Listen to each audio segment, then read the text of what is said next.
نحمده ونصلي على رسوله الكريم اما بعد فاعوذ بالله من الشیطان الرجیم بسم اللہ الرحمن الرحیم۔ آج کی ایک اور ویڈیو کے ساتھ آپ سب کو السلام علیکم ورحمۃ اللہ وبرکاتہ۔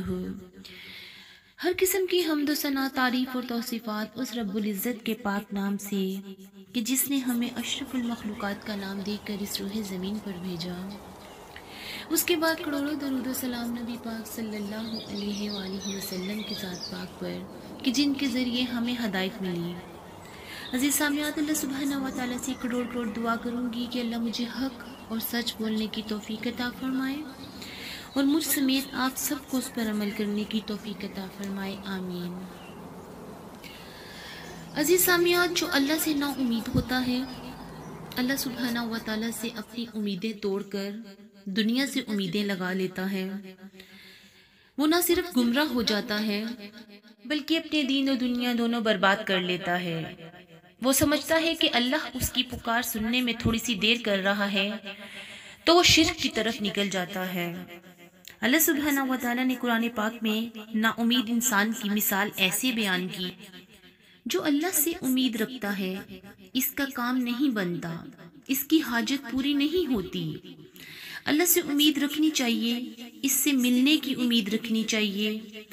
اگر نا امید ہو کر کسی اور طرف چلا جائے تو اللہ اس کی مثال کیا بیان کرتے ہیں کہ ایک آدمی کنویں میں ہے، نیچے جا گرا ہے، رسی لٹک رہی ہے، وہ چڑھنے کی کوشش کرتا ہے، گر جاتا ہے، پھر کوشش کرتا ہے، پھر گر جاتا ہے، 10 دفعہ گر گیا، 100 دفعہ گر گیا، آخر وہ یہ کہہ کے کہ میں تھک گیا، کچھ دیر آرام کر لوں، رسی کو لٹکا رہنے دو، پھر کوشش کروں گا، یہی عقل مندی ہے۔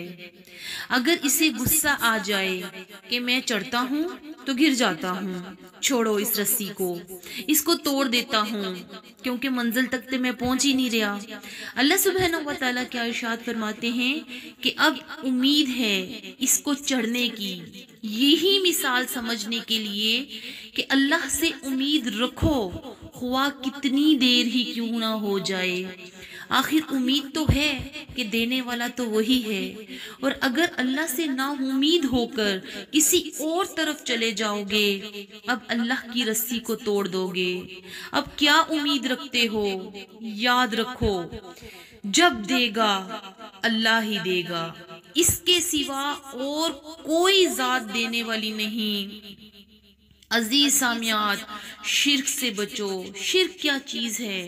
اللہ کو بلا کر اوروں کے آگے گڑ گڑانا، اوروں سے مانگنا، اللہ کو بھول جانا، اللہ کو یاد نہ رکھنا، اس کی جگہ اوروں کے آگے جھکنا، اوروں کے در پہ جانا۔ عزیز سامعات، ہمارا تو مانگنے کا طریقہ بھی غلط ہے، ہمارا تو اٹھنے بیٹھنے کا طریقہ بھی غلط ہے۔ ہمیں تو اللہ سبحانہ و تعالیٰ سے مانگنا ہی نہیں آتا کیونکہ ہمارا تو سب کچھ ہی غلط ہے۔ اللہ اکبر کبیرہ۔ ایک ہیڈ ماسٹر کے بارے میں ایک بہت مشہور واقعہ یاد آ گیا۔ جب وہ کسی اسکول میں استاد تعینات تھے تو انہوں نے اپنی کلاس کا ٹیسٹ لیا۔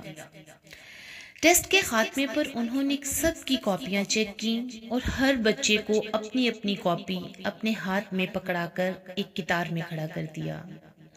انہوں نے اعلان کیا کہ جس کی جتنی غلطیاں ہوں گی اس کے ہاتھ پر اتنی چھڑیاں ماری جائیں گی۔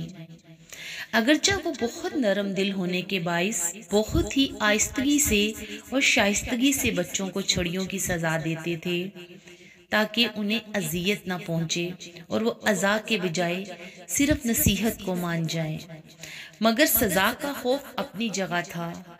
تمام بچے اپنی کاپیاں ہاتھ میں لے کے ایک قطار میں کھڑے ہو گئے۔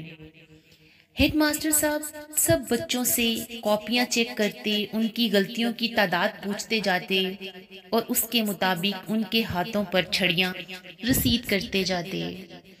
ایک بچہ بہت گھبرایا ہوا تھا۔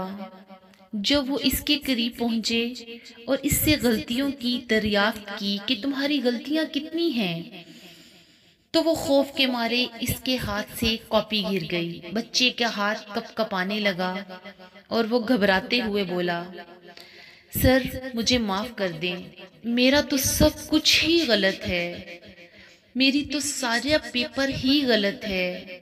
اللہ اکبر کبیرہ۔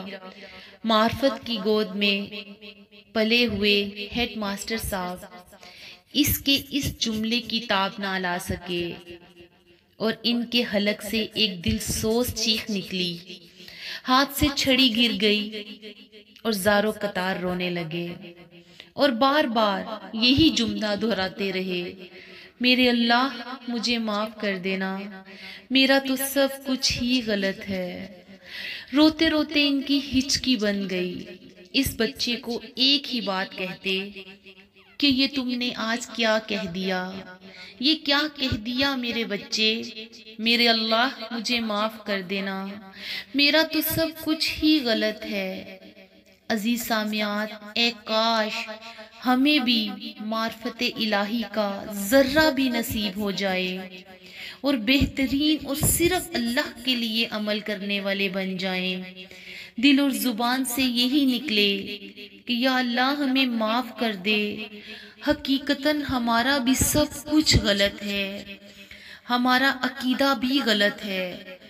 وہ کیسے کہ توحید تو صرف اتنی ہے کہ لا الہ الا اللہ، کہ اللہ کے سوا کوئی معبود نہیں، یہ توحید کا پہلا حصہ۔ دوسرا حصہ محمد الرسول اللہ، محمد اللہ کے رسول ہیں۔ تو جو پہلا جز ہے ہمارا تو اسی میں ملاوٹ ہے کہ سب کچھ ہی غلط، کہ اللہ تیرے سوا کوئی معبود نہیں، لیکن پکارتے ہم تیرے علاوہ پھر دوسروں کو ہیں، مانگتے ہم پھر تیرے علاوہ دوسروں سے ہیں۔ کیوں؟ کیونکہ اللہ سننے میں دیر کرتا ہے۔ عزیز سامعات، خوددارا نظر دہرائیں اپنی زندگیوں پہ کہ ہمارا تو سب کچھ ہی غلط ہے، ہماری نمازیں غلط، ہمارا مانگنے کا طریقہ غلط، ہمارا نبی کی سنتوں پر چلنے کا عمل غلط۔ اگر یہ سب کچھ اسی طرح غلط رہا تو ہم اللہ کی چھڑیاں کس طرح کھائیں گے؟ ہم کس طرح اللہ سبحانہ و تعالیٰ کے سامنے پیش ہو کر اپنے پیپر چیک کروائیں گے؟ ہم کس منہ سے اپنی غلطیاں گنوائیں گے؟ اور اللہ کے عذاب سے کس طرح بچ سکیں گے؟ ابھی بھی وقت ہے، اپنا سب کچھ غلط ہونے سے بچا لیں۔ جو غلط ہو گیا، جس پہ ٹیچر کے کانٹے لگ گئے، اس سے توبہ کر لیں۔ آگے دیکھیں کہ جب اللہ کے حضور پیش ہونا، وہ نامہ اعمال جو اللہ سبحانہ و تعالیٰ دیں گے اور کہیں گے کہ اپنی غلطیاں دیکھ لو اور مجھے بتا دینا، اس کے حساب سے چھڑیاں پڑیں گی۔ اللہ اکبر۔ عزیز سامعات، یا تو اپنے آپ کو اتنا تیار کر لیں کہ اللہ کے سامنے سرخرو ہو سکیں اور اپنے آپ کو پیش کر سکیں اور جہنم کے عذاب سے بچ جائیں، یا تیار ہو جائیں اللہ کے ان سوالوں کے لیے کہ ہم یہ کہنے سے گھبرائیں نہ کہ ساڈا تے سارا کچھ ہی غلط ہے۔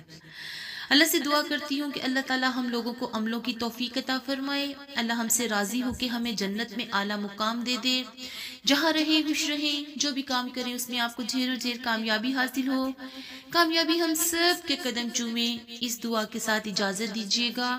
السلام علیکم ورحمۃ اللہ